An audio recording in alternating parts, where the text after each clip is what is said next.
નમસ્કાર દોસ્તો, સ્વાગત છે આપ સૌનું અમારી યુટ્યુબ ચેનલ ઉપર।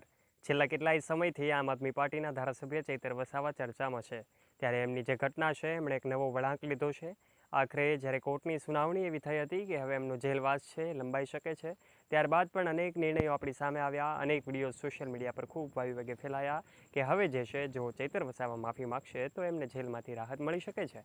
જી હા દોસ્તો, શું તમને ખબર છે એક વ્યક્તિ એવા છે કે જેમણે ચૈતર વસાવા ઉપર કેસ કર્યો હતો અને ત્યારબાદ એ જ વ્યક્તિએ હવે એવું કહ્યું છે આખરે જો ચૈતર વસાવા એ વ્યક્તિની સામે આવીને માફી માગશે તો એમને જેલમાંથી પણ રાહત મળી શકે છે અને જે છે હાઈકોર્ટના ધક્કાઓ પણ નહીં ખાવા પડે। શું છે આ સમગ્ર ઘટના જાણવા માટે વિડીયોમાં અંત સુધી બન્યા રહેજો। અને જો દોસ્તો તમે અમારી યુટ્યુબ ચેનલ ઉપર પહેલી વાર આવ્યા હોય અને અમારી ચેનલને હજુ પણ આપે સબસ્ક્રાઇબ ન કરી હોય તો નીચે રહેલું બેલ આઇકન દબાવીને અમારી યુટ્યુબ ચેનલને અવશ્ય સબસ્ક્રાઇબ કરી લેવાની જવાબદારી તમારી છે। દોસ્તો સૌથી પહેલાં અમે તમને જણાવી દઈએ કે આખરે શું છે આ સમગ્ર ઘટના।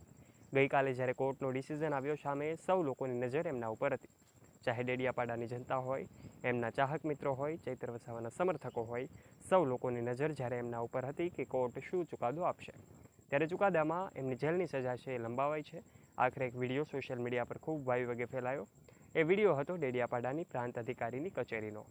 આ પ્રાંત અધિકારીની કચેરીમાં જે કાંઈ પણ વર્તણૂક થઈ, ચૈતર વસાવાનો એ વિડીયો વાયરલ થયો અને એમણે જે કાંઈ અધિકારી સાથેની વર્તણૂક, પોલીસ સાથેની બબાલ થઈ અને ત્યારબાદ એમની ધરપકડનો વિડીયો સોશિયલ મીડિયા પર ફેલાયો। એ વિડીયોને ધ્યાનમાં રાખીને કોર્ટે પોતાનો ચુકાદો પણ આપી દીધો। તો પછી એમની જેલની સજા છે, જેલવાસ છે એ લંબાવાઈ છે। ચૈતર વસાવાના વકીલના પણ નિવેદનો લેવામાં આવ્યા, અલગ અલગ લોકોએ એમના મતો આપ્યા। વકીલે કહ્યું કે હવે અમે હાઈકોર્ટમાં અરજી કરીશું, પણ આ તમામની વચ્ચે હવે આ ઘટનાએ એક નવો વળાંક લીધો છે। આ ઘટનાની જે કાંઈ વિડીયોઝ સોશિયલ મીડિયા પર ફેલાયેલા હતા, ત્યારબાદ એક વિડીયો એવો સામે આવ્યો, હવે આ ઘટના વળાંક તરફ છે। આખરે જો ચૈતર વસાવા છે એમની સામે જેમણે કેસ કર્યો છે એવા સંજયભાઈ વસાવા જે છે એવો એ પોતે જે કાંઈ પણ પાર્ટીમાં જોડાયેલા છે અને એમણે એવું નિવેદન આપ્યું, એમણે એવું અરજી કરી કે આખરે હવે જો ચૈતર વસાવા જે છે એ એમની સામે ચંપાબેન જેઓ આદિવાસી સમાજના છે અને એમની સામે આવીને જો તેઓ માફી માગશે તો એમને હવે જેલની સજામાંથી મુક્તિ પણ મળી શકે છે। તો પછી એવી પણ એમણે વાત કરી કે હવે હાઈકોર્ટમાં જેમને જવાની જરૂર નહીં પડે, પણ દોસ્તો સવાલો ત્યારે ઊભા થાય છે કે શું ચૈતર વસાવા એ જાહેરમાં હવે માફી માગશે કે પછી શું એમનો જે મિજાજ હતો, એમનો જે વિડીયો વાયરલ થયો એમના ઉપરથી જોઈ શકાય છે આખરે શું છે હકીકત। તો દોસ્તો શું ચૈતર વસાવા માફી માગશે કે પછી હવે હાઈકોર્ટના એમના દરવાજા ખખડાવવા માટે વકીલ તૈયાર છે? આ સમગ્ર ઘટના જાણવી રહી અને સૌ લોકો એ જ જાણવાનો પ્રયત્ન કરી રહ્યા છે। ત્યારે છેલ્લા કેટલાય સમયથી જ્યારે ચેલેન્જોનું રાજકારણ ચાલી રહ્યું છે, અલગ અલગ વ્યક્તિઓ એકબીજા નેતાજીઓ જ્યારે એકબીજાને ચેલેન્જ ફેંકી રહ્યા છે, ત્યારે આ વિડીયો સોશિયલ મીડિયા પર ફેલાયેલા જોઈ શકાય છે। ત્યારે હવે એ જાણવું રહ્યું કે આખરે શું કરે છે ચૈતર વસાવા। હાલમાં તો એવો જેલમાં જ છે અને જે કાંઈ પણ અહેવાલો મુજબની માહિતી છે એ તમારા સુધી પહોંચાડવાનો અમે પ્રયત્ન કરી રહ્યા છીએ।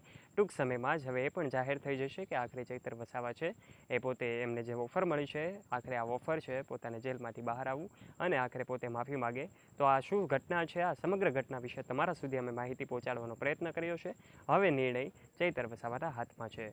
એમના સમર્થકો, એમના ચાહક મિત્રો અને ડેડિયાપાડાની જનતા છે ઘેરા રોષમાં છે। ત્યારે એવા સમયે એમને પણ પોલીસ દ્વારા કડક બંદોબસ્ત ગોઠવી દેવામાં આવ્યો હતો અને હવે સમગ્ર ઘટના છે, મામલો એક નવી દિશા તરફ જઈ રહ્યો છે।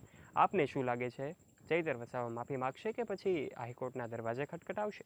તમામ વિગતે આજના વિડીયોમાં તમારું મત મંતવ્ય આપ કોમેન્ટ બોક્સના માધ્યમથી અવશ્ય શેર કરજો। અને જો દોસ્તો તમને આ વિડીયો ગમ્યો હોય તો વિડીયોને લાઇક કરજો, તમારા ફ્રેન્ડ્સ સાથે આ વિડીયોને શેર કરવાનું ના ભૂલતા તથા આવા ને આવા રસપ્રદ અને રોચક વિડીયોઝ નિહાળવા માટે અત્યારે જ નીચે રહેલું બેલ આઇકન દબાવીને અમારી યુટ્યુબ ચેનલને અવશ્ય સબસ્ક્રાઇબ કરી લેવાની જવાબદારી તમારી છે। ધન્યવાદ।